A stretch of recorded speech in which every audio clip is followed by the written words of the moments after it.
Ada lagi, satu lagi barangkali. Pada saat saya haji dikarenakan istri saya sakit, maka saya tidak bisa meninggalkannya sendirian di penginapan untuk sholat di Masjidil Haram. Apakah saya sudah benar melaksanakan sholat karena tidak di Masjidil Haram, tapi di penginapan dengan mengkosor sholat saya, karena saya mengambil hukumnya selama musafir. Baik. Kemudian yang kedua, apakah asuransi takaful Indonesia seperti Prudential dan lain itu sudah benar menurut syariah? Baik, saya jawab yang pertama dulu barangkali dengan singkat. Bapak Ibu sekalian, ingat rukun sholat itu tidak terkait dengan tempat. Ya. Misal, rukun sholat adalah sholatnya di Masjidil Haram, sholatnya di Masjid Nabawi, ya susah kita. Ya. Rukun sholat terkait dengan ibadah yang saat dilakukan, bagian dari prakteknya. Ada rukun, ada syarat. Syarat itu adalah hal terkait dengan sah tidaknya ibadah, tapi bukan termasuk dalam rangkaian ibadah itu sendiri. Misal, syarat sah sholat itu wudhu. Wudhu bukan bagian dari rangkaian sholat, ya. Nggak ada misalnya takbir kemudian wudhu dulu, nggak ada begitu kan? Ya. Jadi sebelum kita sholat wudhu dulu. Orang yang sholatnya tanpa wudhu benar sholatnya, dari takbir sampai salam nggak ada yang salah, tapi tidak sah karena tidak wudhu. Nah, tapi dari mulai takbir sampai dengan salam, takbir, kemudian misalnya rokok, kemudian sujud, itu disebut rukun sholat. Hal yang menentukan sahnya ibadah dan termasuk dalam rangkaian ibadah itu sendiri.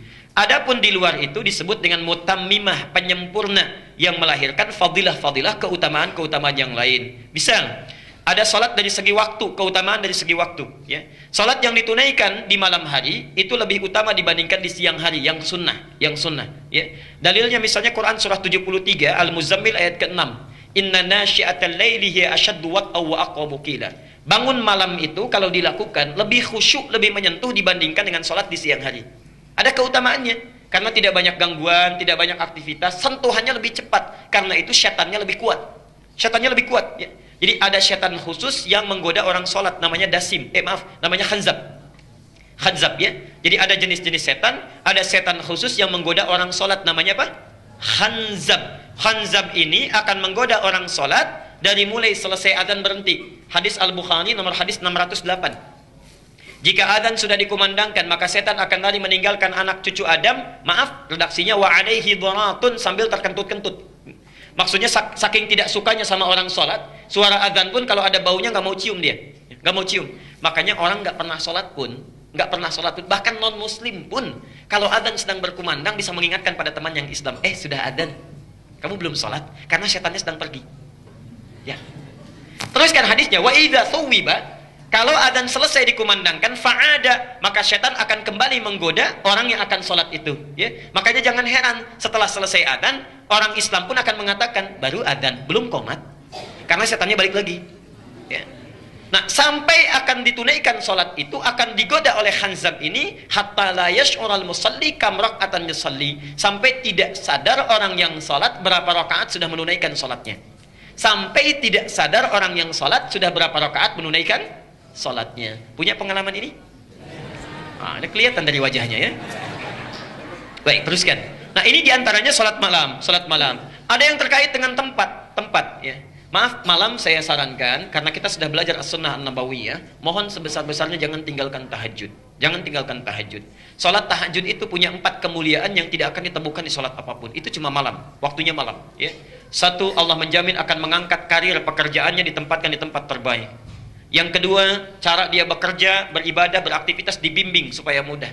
Yang ketiga, kalau ada kesulitan dibimbing supaya keluar dengan lancar.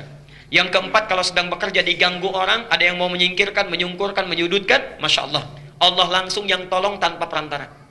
Dalilnya jelas, bukan hanya hadis tapi langsung Quran. Quran surah ke-17 ayat 79 sampai 81. Al-Isra. Wa minal laili fatahajjad bihi nafilatan laka. Di antara sebagian malam silahkan bangun tahajud, hukumnya cuma sunnah bukan wajib. Tapi kalau engkau lakukan, asa an yab'atsaka rabbuka maqaman mahmuda, ya. Allah akan angkat maqam derajatmu di tempat yang terbaik. Quran surah 17 ayat 79 sampai 81. Wa qur rabbi adkhilni mudkhala sidqin. Akan dibimbing awal pekerjaannya di tempat yang benar, terbaik. Wa akhrijni mukhrajas sidqin, dikeluarkan dengan cara terbaik kalau ada kesulitan. Waj'alni min ladunka sultanan nasira. Masya Allah, kalau diganggu orang langsung ditolong dalam kebaikan. Itu dari segi fadilah waktu. Dari segi tempat ada keutamaan.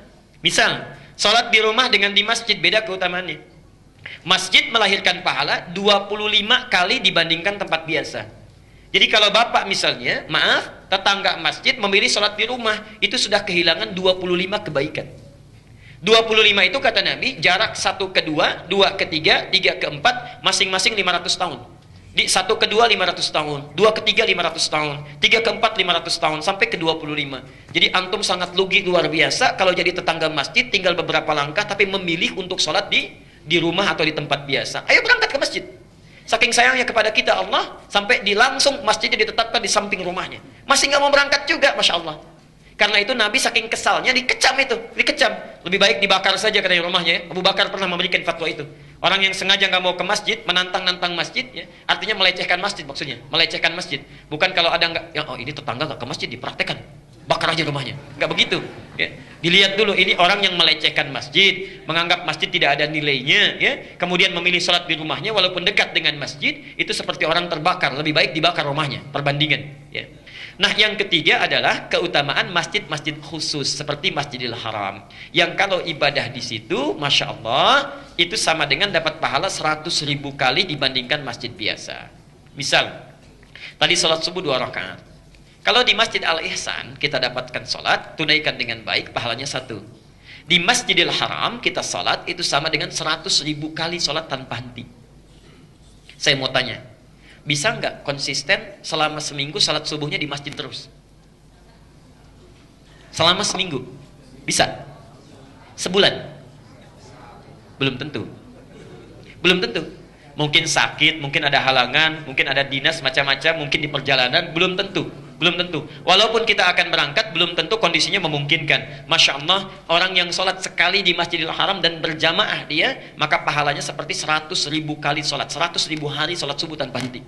Tanpa henti. Berapa tahun itu? Tidak putus-putus. Itu keutamaannya. Nah, karena itu bagi Anda yang sudah dekat dengan Masjidil Haram, Masjid Nabawi 1000 kali. Kalau sudah dekat, jangan memilih di hotel atau area yang tidak masuk dalam Masjidil Haram. Seringkali menipu itu, ya. Walaupun yang menipu itu kadang-kadang kelihatannya nyaman, nikmat. Baru keluar hotel, aduh Masya Allah ya, kalau saya hotelnya di Zam-Zam, sholatnya mudah lagi. Begitu keluar langsung ada garis merahnya, safnya langsung Masjidil Haram. Padahal itu bukan saf masjid.